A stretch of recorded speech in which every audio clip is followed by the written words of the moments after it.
So like I talked about, we'll have many conversations within this conversation, but one of the reasons that we wanted to come talk to you today was because you've made such a point of mastering the front of the room.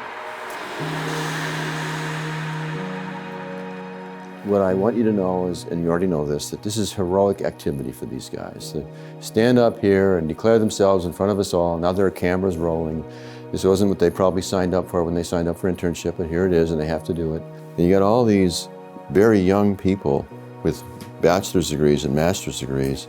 I know they're getting CEs, but are they understanding what's being said? And I'm thinking, if I don't understand it, I don't think they are either.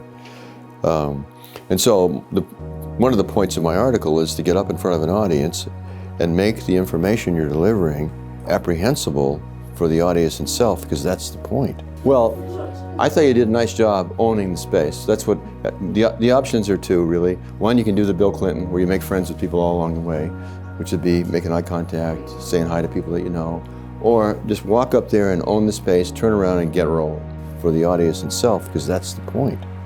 The point is to take what you have here and get it in the form that it's in over here as much as possible over there.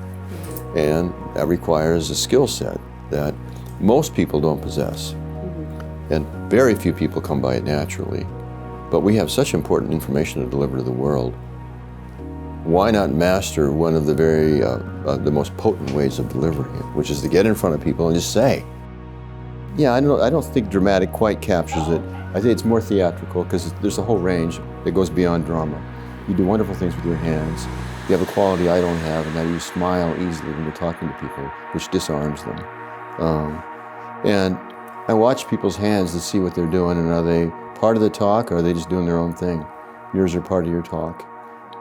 They were emphasizing your points, they were expanding your points, they were drawing our attention in.